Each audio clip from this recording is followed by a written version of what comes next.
솔로몬은 계속해서 우리에게 지혜에 대해서 말하고 있습니다. 이 지혜는 두 종류가 있습니다. 하나 종류는 이 세상에서 어떻게 잘 살 것인가에 관한 지혜입니다. 이 지혜를 가지고 있어야 인간관계에도 성공할 수 있고, 또 재테크에도 성공할 수 있고, 또 건강에도 또 도움이 될 수가 있습니다. 그러므로 이 땅의 삶을 살아갈 때 필요한 지혜들을 우리는 부지런히 배우고 들어야 됩니다. 인생의 선배들로부터, 또 부모로부터, 또 책 읽기를 통하여서 이런 지혜를 많이 배우면 배울수록 우리는 인생을 풍성하게 살아갈 수가 있습니다. 그러나 또 하나의 지혜가 있습니다. 그것은 무엇인가 하면 이 세상에서 믿음으로 어떻게 살 것인가, 믿음으로 잘 살 것인가, 이런 지혜가 필요합니다. 이 지혜는 정말 믿음의 백성들에게 필요한 지혜입니다. 물론 우리 하나님의 백성들은 이 세상에 살기 때문에 세상에서 어떻게 잘 살 것인가에 관한 지혜를 가지고 있어야 되지만, 그것보다 더 중요한 것은 무엇인가 하면 이 세상에서 믿음으로 어떻게 살 것인가에 관한 지혜를 가지고 있어야 돼요. 솔로몬은 이 전도서를 통하여서 이 두 가지 지혜를 다 우리에게 말하고 있습니다. 그러므로 우리는 이 전도서를 통한 이 솔로몬의 가르침에 대해서 귀를 기울여야 되고, 이 세상에서 잘 살 것인가에 대한 지혜뿐만 아니라 어떻게 믿음으로 살 것인지에 대한 이 지혜를 우리가 힘써 배워야 할 줄 믿습니다. 오늘 본문에서 솔로몬은 이 지혜의 유익함에 대해서 설명하고 있습니다. 11절 말씀 보시면, 지혜는 유상같이 아름답고 햇빛을 보는 자에게 유익이 되도다라고 이야기합니다. 이것을 쉬운 성경으로 번역하면 지혜는 재산같이 좋은 것이고 해 아래 사는 사람들에게 유익한 것이다, 이렇게 이 11절을 번역하였어요. 왜 지혜가 유익할까요? 12절 말씀 보시면, 지혜의 그늘 아래에 있음은 돈의 그늘 아래에 있음과 같으나 지혜에 관한 지식이 더 유익함은 지혜가 그 지혜에 있는 자를 살리기 때문이다. 여기 돈이 많으면 얼마나 우리가 유익할까요? 12절 말씀 보면 지혜의 그늘 아래에 있는 것은 돈의 그늘 아래에 있는 것과 같다라고 이야기해요. 그런데 그것뿐만 아니라 더 나아가서 뭡니까? 지혜가 돈의 그늘보다 더 유익한데, 그것은 무엇인가 하면 지혜를 가진 사람들을 살리기 때문에 지혜가 더 유익하다, 그렇게 솔로몬은 말하고 있습니다. 사랑하는 여러분, 그래서 우리는 지혜가 풍성한 분들 되기를 축복합니다. 또 하나는 무엇인가? 19절 말씀 가보시면, 지혜가 지혜자를 성읍 가운데 있는 10명의 권력자들보다 더 능력이 있게 하느니라. 지혜를 가진 한 사람이 성읍 가운데 있는 10명의 권력자들, 다시 말하면 한 나라의 통치자들보다 더 능력이 있다는 거예요. 여러분, 세상에 과거에는 이 땅을 차지하기 위해서는 전쟁을 벌여야 됐습니다. 전쟁을 벌이다 보면 수비하는 쪽이나 공격하는 쪽이나 모두가 다 많은 피해를 입어야 됐습니다. 특히 과거에 알렉산더라든지 나폴레옹 같은 이런 정복자들 같은 경우는 이 땅을 차지하기 위해서 어마어마한 피를 흘리면서 땅을 정복하였어요. 그런데 우리나라 역사를 보게 되어지면 피를 흘리지 않고 이 땅을 정복한 그런 역사 이야기가 우리나라에 있었습니다. 그것이 언젠가 하면은 고려 성종 때 일입니다. 이 거란이 당시에 송나라가 중국을 차지하고 있을 때 거란이 발흥하면서 국제 정세에서 강력한 강자로서 등장하였어요. 그래서 거란은 이 송을 물리치고 이 중국 땅을 다 차지하기를 원하였습니다. 그런데 한 가지가 무엇인가 하면 고려가 걸리는 거예요. 이 고려가 계속해서 송편이 되는 거죠. 그래서 이 고려를 침범하게 되어지는데, 이 소선영 장군이라는 고란 장군이 막대한 군사를 끌고 고려를 침범해요. 근데 이 고려를 침범할 때에 고려에서 난리가 난 거죠. 그때 서희라는 사람 신하가 왕에게 찾아가서 내가 적과 싸우지 않고 단판 짓겠습니다, 그렇게 나섭니다. 이 서희는 그 당시에 이 국제 정세를 아주 잘 활용하였어요. 이 거란이 송나라를 물리치고 이 왕자가 되기 원한다는 것을 잘 알고 그 국제 정세를 이용하면서 이 소선영과談판을 하고, 그 결과로 피를 흘리지 않고 압록강 동쪽에 있는 강동, 이 강동 육주마을을 획득하는 그런 쾌거를 이룩합니다. 그만큼 지혜가 있는 사람은요, 권력자들보다 더 큰 일을 할 수 있다라고 솔로몬은 말하고 있는 겁니다. 그러므로 솔로몬은 우리에게 이 지혜가 필요하다고 설명하면서 오늘 본문을 통하여 우리에게 두 가지 지혜에 대해서 말하고 있는 것입니다. 따라하겠습니다. 고난을 하나님의 선물로 받아들이는 지혜. 하나님의 선물로 받아들이는 우리 13절 말씀 볼까요? 13절 말씀. 13절 시작. 하나님께서 행하시는 일을 보라. 하나님께서 굽게 하신 것을 누가 능히 곱게 하겠느냐. 하나님께서 굽게 하신 것, 하나님께서 굽게 하신 것이 있다라는 것을 말하고 있습니다. 세상 많은 사람들은 자기 인생을 살아가면서 당하는 일들에 대해서 이렇게 이야기합니다. 이것은 우연이야. 또 어떤 사람은 이것은 운명이야. 그렇게 자기에게 발생한 일에 대해서 해석을 합니다. 그러나 여러분, 믿음의 사람들은 어떻게 이야기하는가 하면 그것은 하나님의 인도하심이야. 하나님의 다스리심이야. 하나님의 섭리야. 라고 이야기하는 거죠. 예수님께서 말씀하시기를 참새 한 마리도 하나님의 뜻이 없으면 땅에서 떨어지지 않는다. 하나님의 허락하심이 없으면 땅에서 떨어지지 않는다라고 말씀하셨어요. 이것은 무엇을 말합니까? 하나님의 세상의 모든 일들은 다 하나님의 뜻대로 이루어지고 하나님의 허락할 때 이루어진다라는 것을 이야기합니다. 그런데 우리에게 발생하는 문제를 보게 되어지면 때로는 기쁜 일도 있고 행복한 일도 있지만 너무나 내가 고통스럽고 감당할 수 없는 일들을 우리가 만날 때가 있어요. 하나님께서 다스리고 있는 세상 가운데 믿음의 사람들도 이렇게 너무나 고통스럽고 힘든 일을 당해요. 그것을 우리가 고난이라고 이야기하죠. 고난. 사실 이 고난을 환영하고 고난을 기뻐하는 사람은 아무도 없어요. 우리 모두가 다 고난을 당하지 않기를 원하고 고난이 저 멀리 가기를 원하고 피해가기를 원하지. 어떤 사람은 다 거기는 고난을 기뻐하면서 고난 내가 너 즐거워해 라고 말하는 사람들이 아무도 없다는 거죠. 그런데 오늘 말씀 보면 이 땅의 삶을 살아갈 때에 하나님께서 우리의 인생을 굽게 하시는 때가 있다는 것을 이야기하고 있습니다. 여기에는 아무도 예외가 없어요. 아무리 믿음이 좋은 목사님들, 신학자들이랄지라도 그의 인생에 고난이 결코 예외가 없이 다 찾아오는 것을 볼 수가 있습니다. 영국 스코틀랜드에 토마스 본스턴이라는 시골교회의 목사님이 계셨어요. 이분은 청교도 주의의 목사님이셨습니다. 아주 믿음이 좋은 분이셨죠. 근데 이분이 젊은 나이에 결혼하고 아내를 통하여서 10명의 자녀를 낳았어요. 근데 10명의 자녀 중에 무려 6명이 어릴 때에 죽었습니다. 첫째도 죽고 둘째 죽고 죽는 거예요. 그래서 어느 날 계속 아이들이 두생 죽고 하고 있는데 또 아기를 임신하였어요. 임신하게 되었는데 이번 아기는 이름을 무엇으로 지을까 하고 이야기하다가 에베네셀이라는 단어가 떠올랐어요.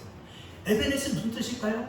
하나님께서 여기까지 도우셨다는 이 하나님의 신실하심에 대한 믿음으로 고백하는 말이 에베네셀입니다.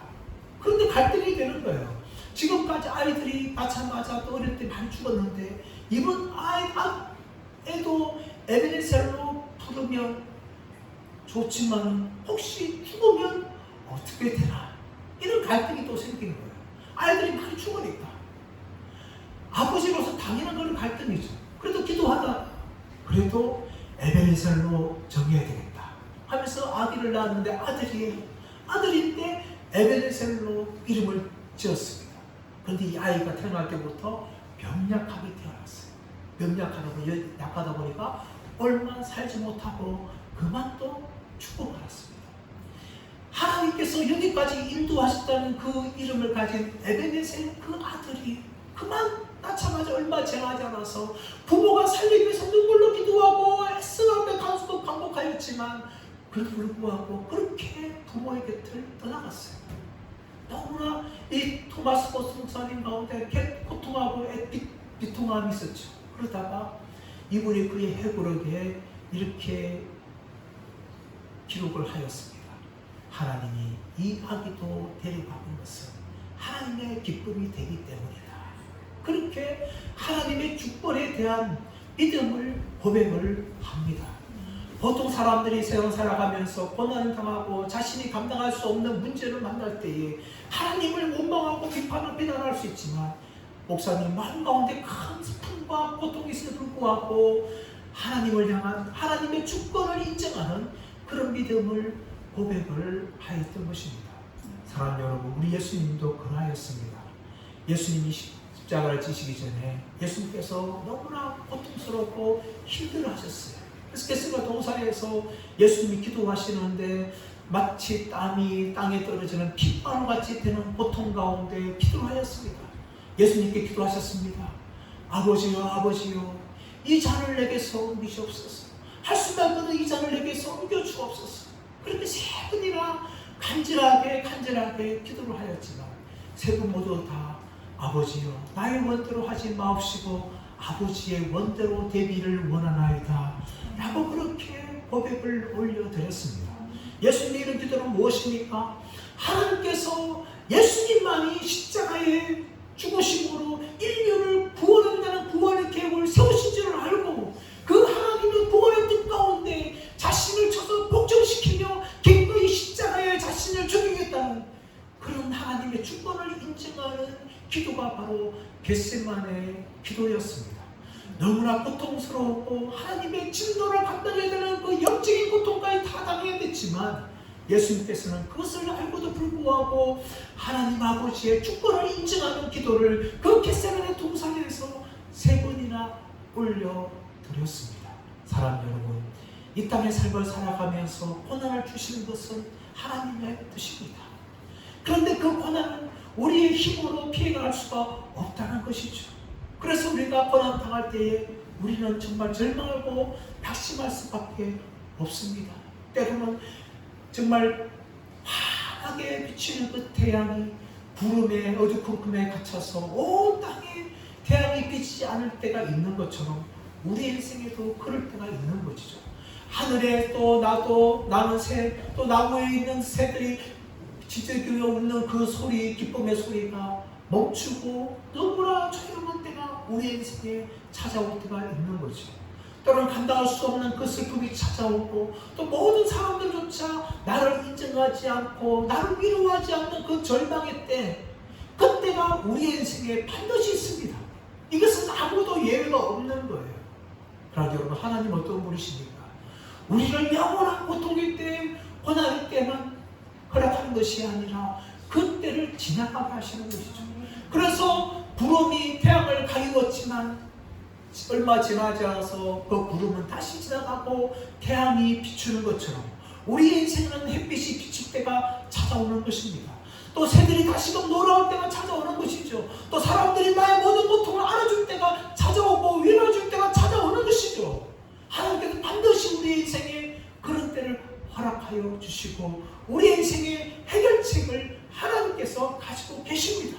그러므로 우리가 고난당할 때 절망하고 낙심하는 뿐만 아니라 하나님을 향하여 나가야 되고, 하나님께서 나의 모든 인생을 합력하여 선을 이루십니다. 나는 이 문제를 해결할 수 없지만, 나의 고난 문제를 해결할 수 없지만 하나님이 해결할 줄 믿습니다 하면서 나아가는 믿음의 자세가 우리 가운데 필요한 것입니다. 그런데 여러분, 그 고난은요, 우리 인생 한 번만 찾아옵니까? 아닙니다. 우리가 평생을 참 살아가면서 고난이 끊임없이 찾아옵니다. 그러므로 우리는 미래를 바라면서 걱정하고 염려할 수밖에 없지만, 우리 인생에 해답 되시는 하나님께서 우리의 미래도 주관하고 계신다는 것을 믿으시길 바랍니다. 그럴 때 우리의 모든 인생을 주님께 맡겨드리고 우리는 미래를 향해서 걱정과 염려하는 것이 아니라 또 하나님 주신 평안으로 미래를 믿음으로 살아가게 될 줄 믿습니다. 이것이 바로 저와 여러분이 가진 지혜가 되기를 간절히 바랍니다. 고난은 때로는 힘들지만 우리는 고난을 향하여서 그것이 바로 나에게 주신 하나님의 선물이라는 것을 받아들일 수 있는 지혜를 가진 저와 여러분 되시기를 예수님의 이름으로 축원합니다. 두 번째 따라하겠습니다. 혼란한 세상에서 하나님을 경외하는 지혜. 곤란한 세상에서 하나님을 경외하시고 우리 15절 말씀 볼까요? 15절 말씀. 15절 말씀 시작. 내 허무한 날을 사는 동안 내가 그 모든 일을 살펴보았더니 자기의 의로움에도 불구하고 멸망하는 의인이 있고 자기의 악행에도 불구하고 장수하는 악인이 있으니. 여러분, 솔로몬만큼 세상의 부귀 영화를 누리면서 산 왕이 누가 있습니까? 그런 평생에 온갖 부귀 영화를 다 누렸던 사람이었습니다. 아무 부족한 것 없는 사람이었어요. 지금까지 인류 역사상 살았던 모든 사람들보다 세상의 부와 세상의 권력을 솔로몬만큼 가진 사람이 누가 있겠습니까? 그런데 우리 솔로몬이 자신의 인생을 향한 무엇을 말합니까? 15절 말씀 보시면 내 허무한 날을 사는 동안이라고 말합니다. 아무리 권력을 가지고 아무리 부자를 가지고 아무리 세상의 모든 것 다 가지다 할지라도 솔로몬은 자신의 인생이 내 허무한 날을 살았다라고 그렇게 고백을 하는 겁니다. 이렇게 자신의 인생을 바라보면서 자신의 인생이 허무한 것이라고 고백하면서 그 모든 일을 다 살펴보았는데 15절 와서 보니까 자기의 의로움에도 불구하고 멸망하는 악인이 있고 자기의 악행에도 불구하고 장수하는 악인이 있다라고 이야기합니다. 모순되는 것 같죠? 모세오경이나 신명기에서는요, 하나님 말씀에 잘 순종하고 하나님을 잘 믿는 사람은 복을 받고 장수하고 하나님 말씀에 불순종한 자는 하나님의 심판을 받는다. 이것이 모세오경 신명기의 핵심 말씀이에요. 그런데 오늘 솔로몬은요, 그 모세오경의 정신과 그 정반대 이야기를 하고 있죠. 예수 잘 믿으면 복을 받아야 되고 예수 안 믿으면 심판 받아야 되는데 그렇지 않다는 것이죠. 15절 말씀 무엇을 말하고 있습니까? 자기의 의로움에도 불구하고 멸망하는 의인이 있고 자기가 악하게 살아도 불구하고 장수하는 악인이 있다. 이것이 세상이라는 겁니다. 그래서 성경을 보시면 이 솔로몬의 말이 결코 틀리지 않다는 걸 이야기합니다. 하나님을 잘 믿었는데 예수님을 잘 믿었는데 멸망하는 의인들의 이야기가 성경에 나오고 있습니다. 아벨을 보십시오. 하나님 앞에 믿음으로 예배를 드렸는데 그것 때문에 가인의 시기를 받아서 가인으로부터 그만 죽고 마는 비참한 인생을 맞이하였습니다. 나봇을 보십시오. 조상 때부터 내려왔던 포도밭이 있었는데 아합왕이 탐내어서 그것을 가지려 하였지만 그 왕에게 조상의 땅을 팔지 않았습니다. 근데 그것을 위하여서 아합의 아내 이세벨로부터 모든 모함을 당하고 결국은 거짓 등인들에서 모함당하고 도로에서 처음 맞아 죽는 그런 처참한 죽음을 나봇이 당한 것이죠. 스데반을 보십시오. 믿지 않는 유대인들에게 예수가 그리스도라는 사실을 밝히 증거하였는데 그것 때문에 스데반은 돌로 맞아 죽어야 됐습니다. 아무리 하나님을 잘 믿어도 예수님을 잘 믿어도 이렇게 멸망당하는 의인들이 성경뿐만 아니라 지금도 발생하고 있어요. 지금도 이슬람 땅에는 예수 믿는 것 때문에 가족에게 버림받고 매개살을 당하는 그런 일도 지금까지 일어나고 있어요. 공산당의 주위에서 보십시오. 예수 믿는 것 때문에 온갖 고생을 당하는 그런 일들이 지금도 발생하고 있어요. 하나님을 잘 믿어도 이런 고난을 당하는 의인들이 지금도 있습니다. 반면에 하나님 믿지 않아도 잘 먹고 잘 사는 아들들이 얼마나 많습니까? 장수하는 데 얼마나 많습니까? 세상을 보십시오. 예수 믿지 않는 사람들 얼마나 잘 사는지 모릅니다. 또 독재자들 보십시오. 그들은 정말 온갖 사람들 자녀를 다 죽여 국민을 죽여도 그들은 장수하였어요. 소련의 독재자였던 스탈린 74세로 죽었습니다. 중국의 독재자인 모택동 82세로 죽었습니다. 북한의 독재자인 김일성 82세로 죽었습니다. 잘 먹고 잘 살다가 온갖 세상의 권력 다 누리다가 장수까지 하면서 그렇게 그들이 죽었어요. 솔로몬을 보니까 세상에는 그런 것들이 있다는 것을 솔로몬이 이야기합니다. 이런 생각을 바라보면서 솔로몬은 우리가 어떻게 살아야 되는가? 거기에 대해서 16절, 17절 말씀에서 이야기하고 있죠. 16절 말씀 보시면 지나치게 의인이 되지도 말며 지나치게 지혜도 되지 말라. 어찌하여 스스로 패망하게 하겠느냐? 지나치게 악인이 되지도 말며 지나치게 우매한 자도 되지 말라. 어찌하여 피한 전에 죽으려고 하느냐? 여러분 16절, 17절 말씀을 잘못 이해하면은 너무 의인되어도 고난당하고 너무 악하게 살아도 안 좋으니까 적당하게 중간을 잘 지키면서 그렇게 살자라고 이 본문을 오해할 수가 있습니다. 여러분 이 본문은 그것이 아니에요. 이 16절, 17절 말씀은요 18절 말씀과 연결시켜 봐야 돼요. 18절 말씀 보시면 너는 이것도 잡으며 저것에서 내 손을 놓지 아니하는 것이 좋으니 하나님을 경외하는 자는 이 모든 일에서 벗어날 것이니라 라고 이야기해요. 그래서 16절, 17절을 어떻게 해야 되는가 하면 16절은 하나님 앞에서 너를 너무 의인인 것처럼 여기지 말라는 거예요. 우리 모든 인간들은 의인이 아니라는 겁니다. 그리고 17절을 말하면 하나님 앞에서 너는 죄인이 아닌 것처럼 그렇게 이야기하잖아. 이 땅에서 아무도 죄를 짓지 않는 사람은 없다. 너는 그것을 알아야 된다. 라는 것을 17절에서 말하고 있는 거예요. 그리고 16절, 17절 말씀은 무슨 말하고 있습니까? 하나님 앞에서 우리 모든 인간들은 의인이 아니며 죄인이라는 것을 솔로몬이 말하고 있는 겁니다. 하나님을 경외하는 자들은 바로 자신이 의인이 아니고 죄인이라는 것을 알게 되어지죠. 그런데 하나님을 두려워하지 않는 자들은요 자신이 죄인이라는 것을 전혀 모릅니다. 전혀 몰라요. 하나님 앞에서 우리의 죄를 발견하기 전까지는요 마치 깨끗한 거울 앞에서 우리가 더러운 상태에 서게 되어지면 자신이 더럽다는 걸 알게 되죠. 그런데 깨끗한 거울이 없는 사람은요 자신 얼굴에 아무리 오염되어도 자신이 더러운 줄 몰라요. 자신이 깨끗한 줄만 압니다. 그러나 깨끗한 거울 앞에 설 때에 그저서야 내가 더럽구나 이것을 아는 것처럼 거룩하시고 의로우신 하나님의 선자들만이 자신이 의인이 아니며 죄인이라는 것을 알게 된다는 것을 솔로몬이 말합니다. 솔로몬 더 나아가서 20절에서 우리 모두가 다 죄인이라는 것을 고발하는데요. 20절 말씀 보시면 선을 행하고 전혀 죄를 범하지 아니하여는 의인은 세상에 없기 때문이다. 선만 행하고 전혀 죄를 범하지 않는 그런 사람은 세상에 없다는 겁니다.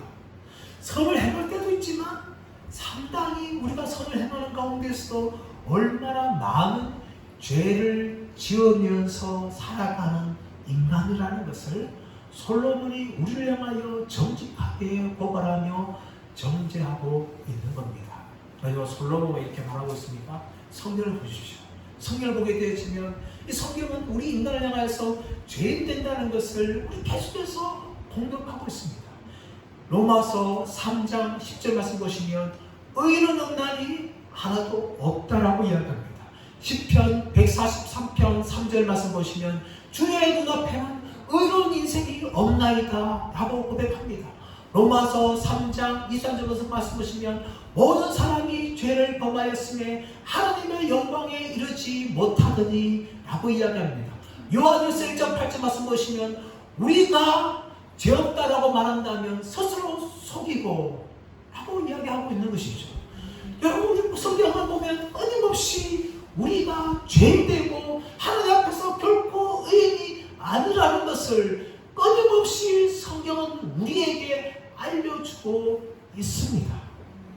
여러분 그래서 솔로몬은요 이런 죄인들로서의 모습을 철저하게 고발하는데 21절 22절 말씀 보면 이렇게 고발합니다. 21절 말씀 보시면 또한 사람들이 하는 모든 말에 내 마음을 두지 말라. 그리하면 내 종이 너를 저주하는 것을 듣지 아니하리라.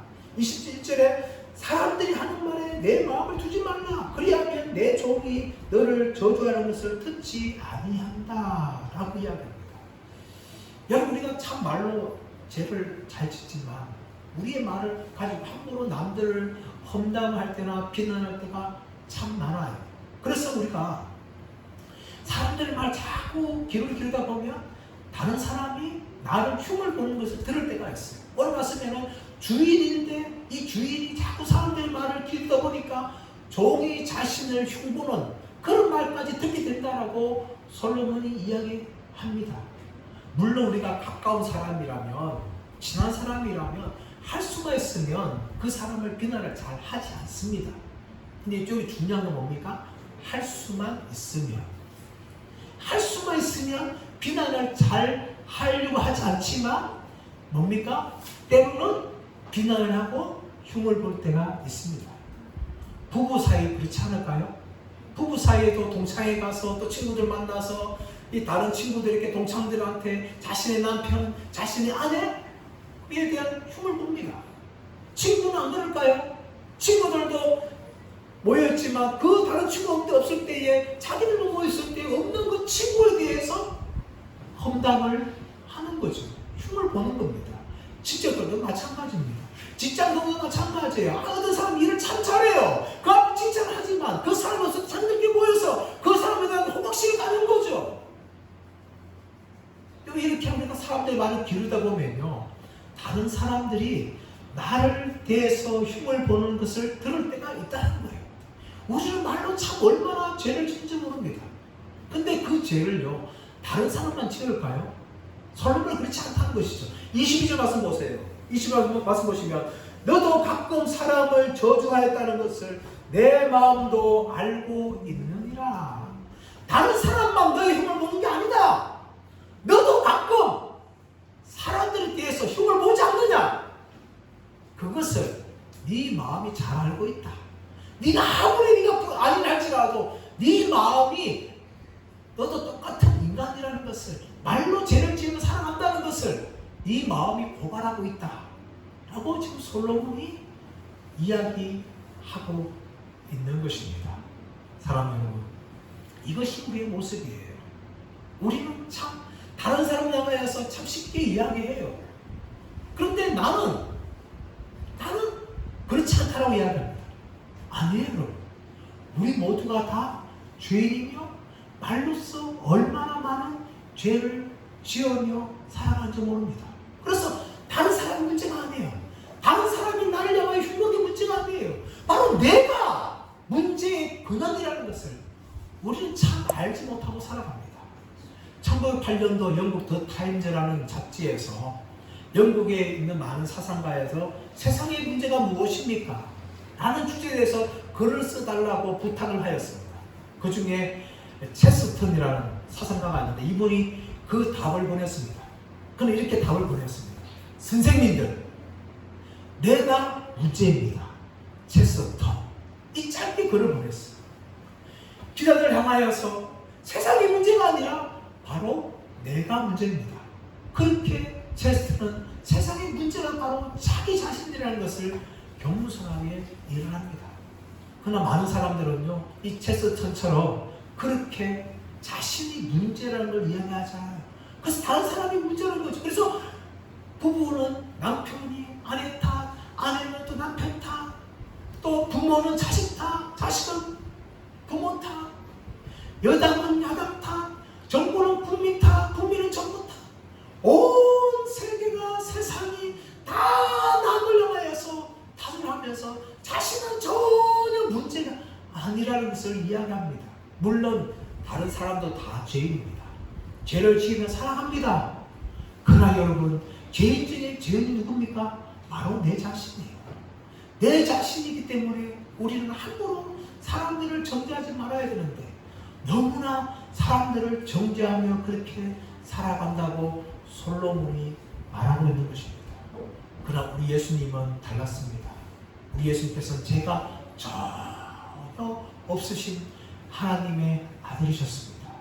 이 하나님의 아들이신 예수님께서 세례요한에게 물세례를 받았습니다. 세례요한이 주는 물세례는요, 회개의 세례였어요. 이스라엘 백성들을 향하여서 회개하라, 천국이 가까웠느니라 하면서 회개의 세례를 베풀었어요. 그 회개의 세례는 죄인들을 받는 세례였습니다. 그런데 예수님께서는 죄가 없으신 하나님의 아들임에도 불구하고 세례요한에게 나에게 세례를 베풀라 라고 이야기하면서 예수님께서는 우리 인간들, 죄인 인간들과 자신을 동일시하는 회개의 세례를 받으셨습니다. 그리고 더 나아가서 예수님께서는 우리의 죄를 위하여서 십자가에 죽으셨습니다. 그 십자가는 로마에 반역할 만한 큰 죄를 짓는 사람들만이 당하는 사형터리였어요. 그런데 예수님께서는 우리가 죽어야 될 그 십자가에서, 하나님을 향해 반역한 우리 인간들이 죽어야 될 그 십자가에서 아무런 죄를 짓지 않으신 하나님의 아들이신 예수님께서 우리의 죄를 대신하여서 십자가에 달려 죽으셨습니다.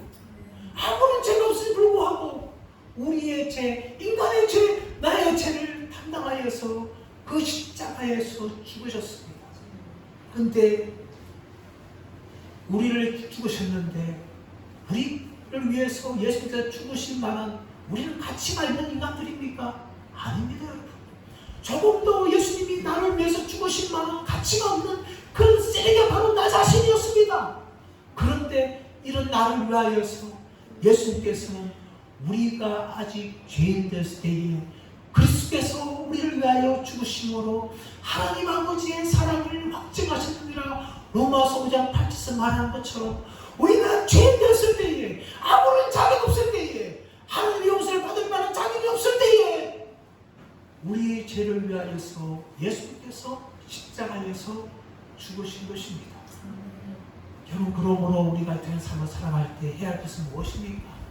이 혼란한 세상 속에서 우리가 죄인임을 겸손하게 인정하고 나를 위해 십자가에 죽으신 그 예수님의 은혜를 기억하면서 하나님의 사랑에 감사하며 하나님을 경외하며 하나님을 끝까지 붙들며 하나님을 믿으며 살아가는 것이 바로 올바른 믿음의 지혜인 줄 믿습니다.